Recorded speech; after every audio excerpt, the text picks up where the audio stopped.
दोस्तों good morning. मैं आपके साथ एक इम्पॉर्टेंट टॉपिक के ऊपर बात करने वाला हूँ। I am sure you going to like it and there seem to be lot of developments in the Middle East and it appears from what I've been told by one of my colleagues who had just been to Iran and he had spoken to me from there that Mojitaba Khomeni, the son of the Ayatollah Khomeni, who was killed on the first day of battle, I just say I believe, and it's not a gospel truth, that he may be taken to a hospital and may be rendered hors de combat, that he is no longer effective as a leader. Now, this is a secrecy which is surrounding this man, and much of it is because of the Iranians who are scared to say where he is or divulge as to what exactly is happening as far as Iran and their leader is concerned. Because Iran is a leader-centric country, it means that it runs on the charisma of one leader like Ayatollah Khomeni, who was there in power for 39 years. And now we have after him his son Mojitaba Khomeni, but he doesn't have the same charisma, and I believe, as per intelligence reports of the Israelis, that he is seriously injured. If that is the case, it's going to be a very serious matter as far as Iran is concerned, because it means they would be headless.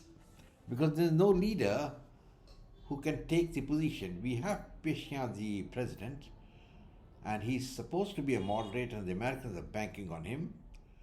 But Americans have always been banking on the wrong horse, so I won't be really surprised if this man turns out to be something else. The only way really the situation can move forward is if the entire regime, lock, stock and barrel, is removed. And maybe one could think of and bring back the son of the Shah of Iran, Reza Pahlavi, bring him back. He's in Washington, and he should be able to cobble a majority and then get the confidence of the people. I don't know about the people, but from what reports which we have is that the younger generation, not very happy with the way things have progressed in Iran. The extreme Islamic ideology that is permeated everywhere, and that's not a very good sign. Maybe the older generation would still prefer the old system to continue, but the younger generation, which far outnumber the older generation, I do not think are going to tolerate that some other leader like Khomeini comes back to power. And Americans will try their level best to ensure that this doesn't happen. So I really do not know what's going to happen, but I will give you my opinion, and that's very important. And that opinion is that Iran is breathing its last in the oxygen test. That means it's in the throes of death. And why Iran survived for almost 46 years is courtesy of the Americans. I don't think Americans can deny this, and I couldn't understand what was stopping the Americans from really invading and destroying Iran much earlier. The USSR, as you know, had collapsed in 92. Till 92, I can understand the USSR was a deterrent to any American action in Iran. But after that, after the USSR collapsed, and you remember, Boris Yeltsin had even applied or made an application to join NATO. I mean, that's also a fact, but the Americans didn't want it, and neither the Western powers. So the question arises is that once Russia had been neutralized, the Soviet Union ceased to exist, and China at that time in 92 and onwards was not a big power at all. Its economy was just on a par with India at that time, and the Americans were really wondering what the hell is going to be done. They should have at that time attacked Iran, destroyed it. So I would say from Reagan downwards, the apathy, this fear of war continued. And one of the biggest things which the Americans were really tied up earlier was the Afghan defeat. In Afghanistan, they didn't know what the hell is happening because they had put their maximum power, weaponry, everything you can think of in Iran, but wo kuch nahi kar paaye. And that is the essence of this problem. And probably that deterred them from acting in Iran, but they should have done it all the same. And this problem which is coming up now wouldn't have taken place. So now the problem is that Iran is, I think, on its last legs, and it may collapse. There could even be civil war, and the Americans would be very happy about it. The Kurds, who are the ethnic tribesmen in the north of Iran, are also breaching their guns and attacking. And if the Americans have some courage and attack from the south, it could be like the tower collapses. But America's reluctance to use ground troops has been the bane of this campaign. And that is why the Americans have not been able to record a decisive victory.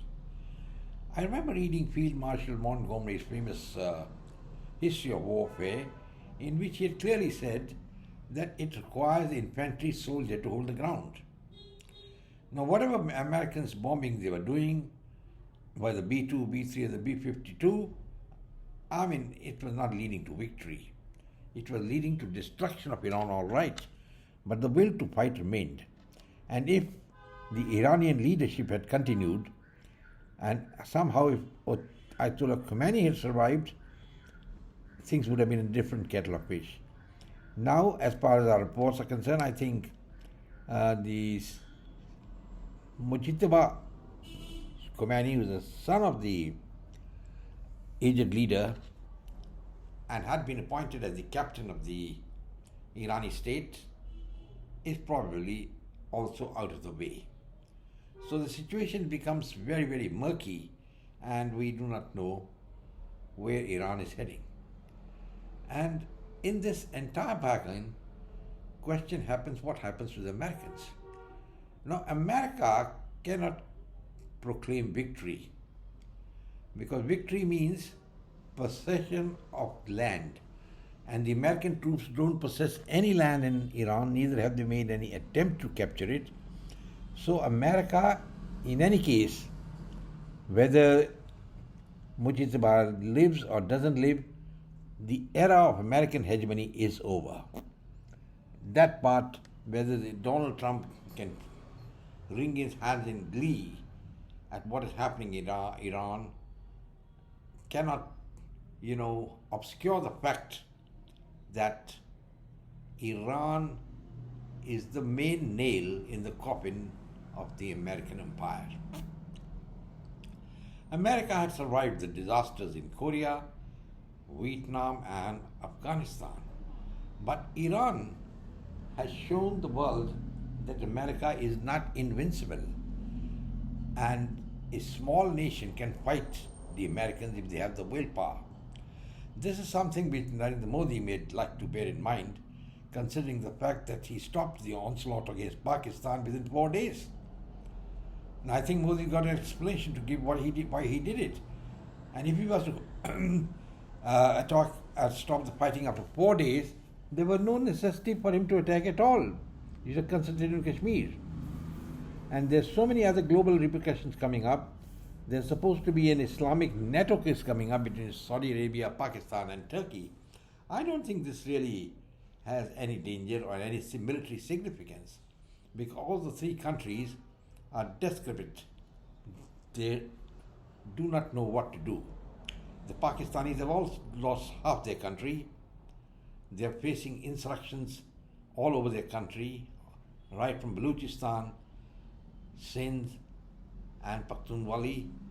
And in addition, there is called the Tehreek-e-Taliban Pakistan, which is fighting for a pure, pristine state in Pakistan. So all that means is that Pakistan, member of a NATO or no NATO, has got no relevance. And the Kingdom of Saudi Arabia also got no relevance. If you remember, the Saudis tried their level best to beat the Houthis in a number of wars, and couldn't move an inch inside Houthis and couldn't overthrow them at all. And Turkey is no longer the Ottoman Empire.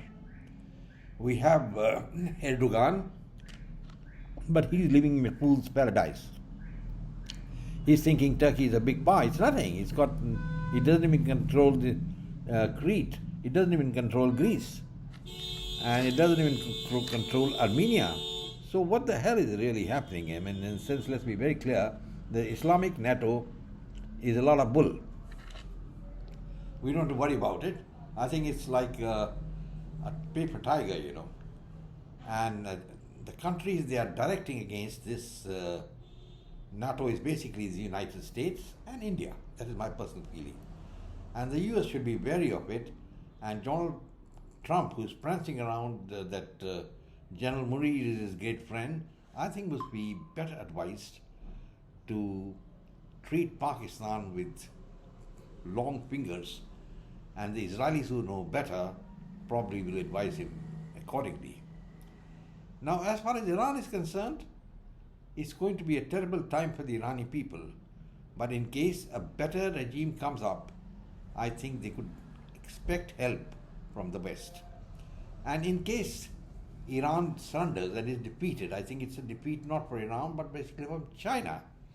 China has been prancing a lot, posing as a world power, global power, but I'm not really clear what China has achieved by supporting Iran all the time. Well, gentlemen, I think I'm coming to the end of my video. I've really enjoyed talking to you, giving you my ideas of what's happening in the Western world, as well as in Iran and the Islamic NATO. And let's be very clear that Iran is finished as a power, in any case, whatever the result, and China is going to have a very tough time. If you see the videos recently which have been emanating out from China by the Chinese themselves, it shows that China is in big economic trouble. It's trying to control its people by various means, and the Chinese are going to have a tough time in the time to come, because Donald Trump is very clear that their enemy is China.